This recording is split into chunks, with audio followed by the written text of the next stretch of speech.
Tang Xiaoyi melihat pemuda ini, ekspresi kedua wanita itu sedikit berubah. Hong Yao, Lan Yao, apakah kalian berdua buta? Kalian menyerahkan hadiah besar dan malah menjual jimat kalian yang rusak. Tang Xiaoyi melambaikan kipas lipatnya dan berkata dengan nada meremehkan. Tuan Tang, apa maksud Anda? Hong Yao bertanya, apakah kamu tidak kenal orang ini? Tanya Tang Xiaoyi. Hong Yao dan Lan Yao menggelengkan kepala. Mereka tidak mengenalnya, tetapi mereka melihat bahwa dia berada pada level rendah dan tampak asing, jadi mereka datang untuk menjual jimat penyembunyian kepadanya. Tidak heran, Tang Xiaoyi tersenyum tipis, orang ini bernama Chen Ping Asteris, dan keluarga Huo memburunya dengan 200.000 batu roh abadi. 200.000 batu roh abadi. Kedua saudari Hong Yao dan Lan Yao saling berpandangan, mata mereka penuh dengan keterkejutan. Tuan Tang, Anda bercanda, kan?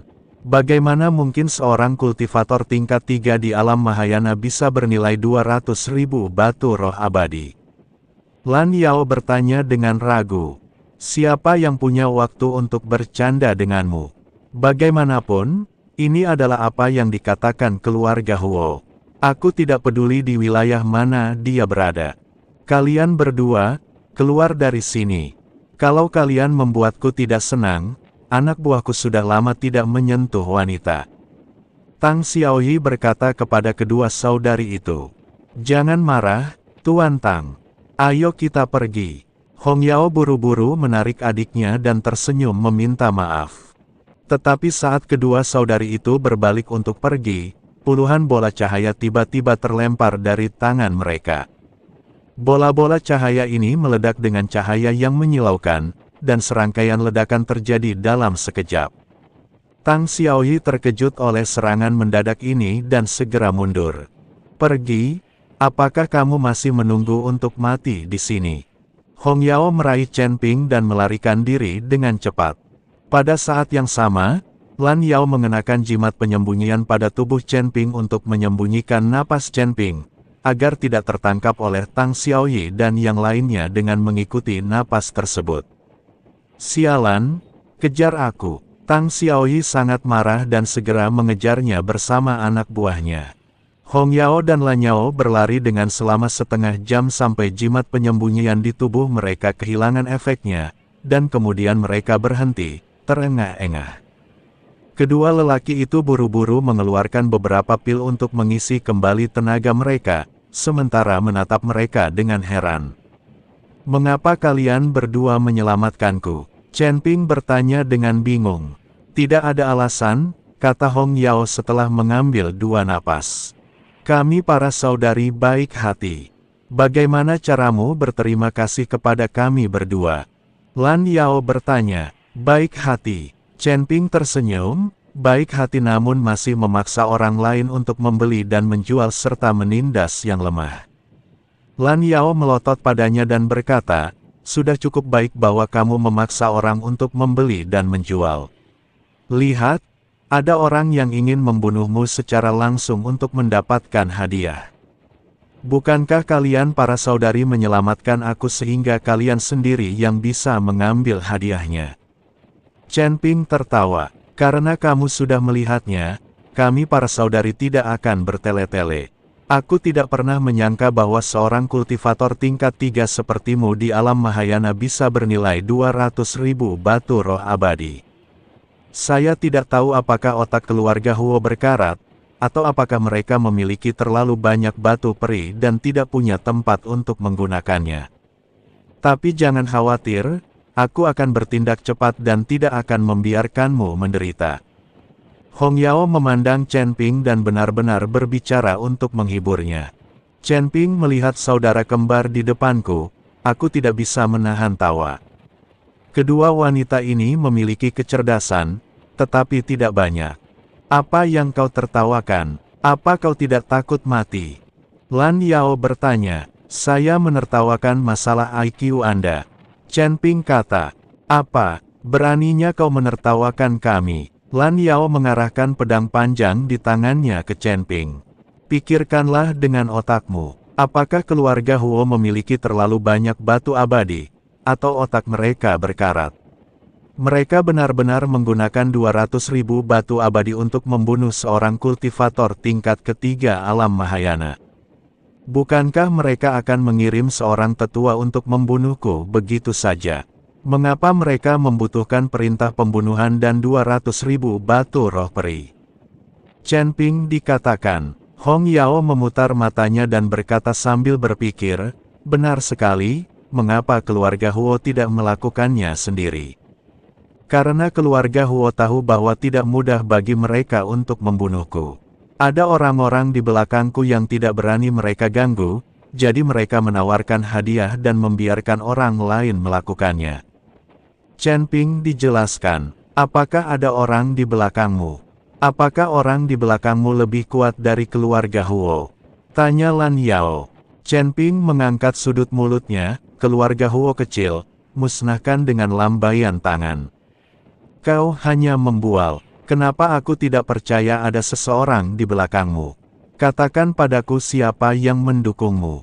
Lan Yao tidak percaya bahwa seorang kultivator kelas 3 di alam Mahayana dapat memiliki pendukung yang kuat.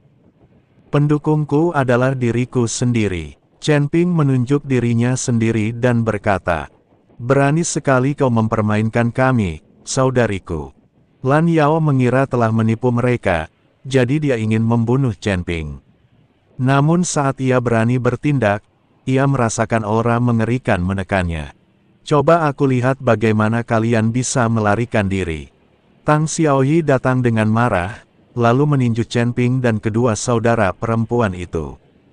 Puncak dari alam Mahayana tingkat ke-9 membuat pukulan ini penuh dengan aura penghancur dunia. Hong Yao dan Lan Yao terkejut ketika mereka melihat ini, tetapi sudah terlambat untuk melarikan diri. Wajah keduanya tampak putus asa, mereka tahu bahwa tidak ada jalan keluar hari ini. Engah, tiba-tiba, tubuh Tang Xiaoyi membeku, dan kemudian dia dengan cepat jatuh dari udara. Tang Xiaoyi membuka matanya lebar-lebar dan menatap kosong ke dadanya. Pada suatu saat, sebilah pedang tertancap di dada Tang Xiaoyi. Pedang pembunuh naga. Kedua saudari itu tercengang karena mereka tidak melihat dengan jelas bagaimana pedang itu keluar. Melihat ini, dua pengikut di belakang Tang Xiaoyi langsung mengeluarkan aura yang menakutkan dan berdiri di kiri dan kanan Tang Xiaoyi. Keduanya memiliki kekuatan tingkat pertama alam abadi. Ketika mereka melihat Tang Xiaoyi tertusuk pedang, alis mereka berkerut. Dengan kekuatan mereka bahkan tidak dapat mengetahui bagaimana pedang itu berhasil menembus tubuh tuan muda mereka. Teman Chen, kami dari Sekte Tang, dan ini adalah tuan muda Sekte Tang kami. Kami harap Anda dapat melepaskan tuan muda kami. Salah satu pendeta mengepalkan tangannya dan berkata Chen Ping mampu menusuk tubuh Tang Xiaoyi dengan pedang dalam sekejap tepat di bawah hidung mereka. Kekuatan orang itu pasti bukan alam Mahayana tingkat ketiga yang telah dia ungkapkan. Terlebih lagi, Tang Xiaoyi berada di puncak alam Mahayana tingkat 9. Bagaimana mungkin pedang dari seorang kultivator Mahayana tingkat 3 dapat menembus tubuhnya? Satu-satunya penjelasan sekarang adalah bahwa Chen Ping telah menyembunyikan kekuatan aslinya. Sekte Tang. Chen Ping menggelengkan kepalanya, belum pernah mendengarnya. Desir, pedang pembunuh naga kembali ke tangan Chen Ping, tetapi tubuh Tang Xiaoyi langsung terpotong menjadi dua, baik jiwa maupun tubuhnya hancur. Pada saat yang sama, tas penyimpanan di Tang Xiaoyi juga terbang ke tangan Chen Ping. Dia benar-benar tuan muda dari keluarga kaya. Dia punya banyak barang bagus. Melirik tas penyimpanan, lalu berkata kepada dua biksu Sekte Tang, kalian dipersilakan untuk membalaskan dendam tuan muda kalian. Kedua biksu Sekte Tang saling berpandangan, namun tak satu pun berani bergerak. Chen Ping semakin sering hal ini terjadi, semakin gelisah perasaan kedua orang ini. Kedua lelaki itu hanya bisa menatap Chen Ping, tangan mereka terkepal erat, aura mengerikan terpancar dari tubuh mereka, tetapi mereka tidak mengambil tindakan apapun. Pedang tadi meninggalkan ketakutan yang tak kunjung hilang pada mereka berdua. Mereka berdua adalah penguasa alam transformasi abadi, tetapi mereka bahkan tidak melihat bagaimana Chen Ping bergerak. Tadinya aku berpikir dengan kemampuan Tang Xiaoyi, meskipun dia bukan tandingan itu, dia tidak akan terbunuh seketika. Selama situasinya tidak benar, mereka ada di sini untuk membantu. Siapa yang tahu bahwa Tang Xiaoyi terbunuh seketika? Pada saat ini, mereka akhirnya mengerti mengapa keluarga Huo menawarkan hadiah 200.000 batu peri untuk membunuh Chen Ping. Kekuatan semacam ini bernilai lebih dari 200.000 tael. Setelah saling menatap sejenak, kedua biksu sekte Tang itu perlahan-lahan menghilangkan aura mereka, lalu berbalik dan masing-masing mengambil setengah tubuh Tang Xiaoyi, dan dengan cepat menghilang ke langit. Baru setelah kedua biksu sekte Tang pergi, kedua saudari Hong Yao dan Lan Yao menghela napas lega dan langsung jatuh ke tanah. Aura dua biksu alam abadi tadi sangat sulit ditanggung oleh kedua saudari itu. Pada saat ini, keduanya hampir kelelahan. Chen Ping berbalik dan menatap kedua saudari itu, matanya setenang air. Chen Ping semakin tumpul, semakin takut kedua saudara perempuan itu. Tuan Chen, kami salah. Mohon maafkan kami. Kami bersedia menyerahkan semua sumber daya yang kami miliki. Lan Yao tidak lagi sama seperti sebelumnya. Dia menjadi pucat, tubuhnya gemetar, dan dia tampak menyedihkan. Jika Guru Chen tidak menghargai sumber daya kami para suster juga dapat menawarkan tubuh kami untuk hiburannya. Kami adalah saudara kembar, dan kami dapat memberikan Guru Chen pengalaman yang berbeda. Hong Yao mengedipkan matanya yang besar dan terus mengeluarkan Chen Ping percikan listrik. Tidak tertarik, Chen Ping setelah mengatakan itu, dia berbalik dan pergi. Apa itu persaudaraan atau bukan? Aku sama sekali tidak tertarik dengan itu sekarang. Lagi pula, aku tidak kekurangan wanita. Berbalik dan pergi, yang benar-benar mengejutkan kedua saudari itu. Kedua saudari itu saling memandang, lalu berdiri dan mengejar Chen Ping. Tuan Chen, tunggu sebentar. Hong Yao berteriak. Kenapa? Kalian berdua benar-benar ingin aku tidur denganmu. Chen Ping sedikit mengernyit. Hong Yao tersipu dan menggelengkan kepalanya. Penampilan saudara perempuan kita jelas tidak pantas untuk disukai Tuan Chen. Kami hanya ingin mengingatkan Tuan Chen bahwa orang yang baru saja Anda bunuh bukanlah orang biasa. Anda mungkin tidak tahu siapa dia, bukan? Bukankah aku baru saja mengatakan apa itu Sekte Tang dan apa itu Tuan Muda? Chen Ping berkata, kalau begitu, Tuan Chen pasti tidak tahu apa itu Sekte Tang. Kata Hong Yao, siapapun orangnya, jika dia ingin membunuhku, dia akan mati. Ini aturanku. Chen Ping kataku acuh tak acuh. Ketika saudara perempuan Hong Yao dan Lan Yao mendengar ini, mereka berkeringat dingin, mengira bahwa mereka hanya ingin menipunya dan tidak benar-benar ingin membunuhnya. Kalau tidak, kedua saudara perempuan itu mungkin sudah menjadi mayat sekarang. Tuan Chen, pria itu bernama Tang Xiaoyi, seorang tuan muda dari Sekte Tang. Meskipun kekuatan Sekte Tang bukanlah yang terbaik, namun tidak boleh diremehkan.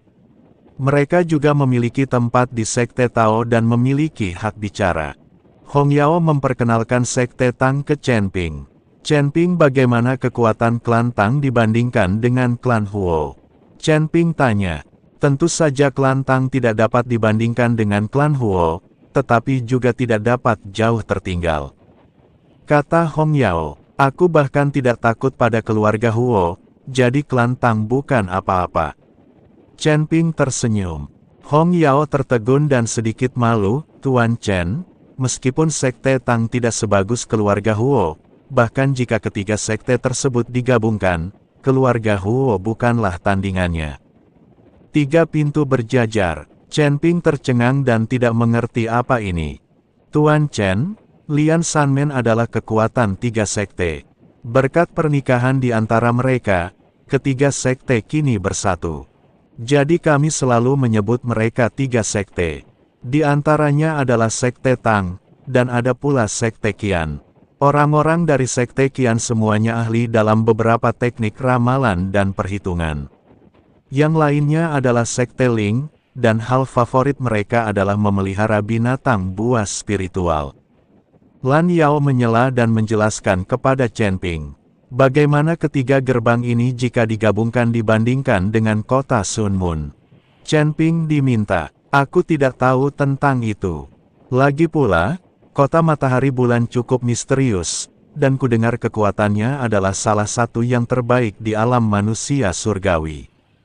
Aku tidak berani mengatakan apakah Lian Sarimen dapat melampaui kota matahari bulan. Lan Yao segera menggelengkan kepalanya dan berkata, semua kaisar di kota matahari dan bulan adalah adik-adikku.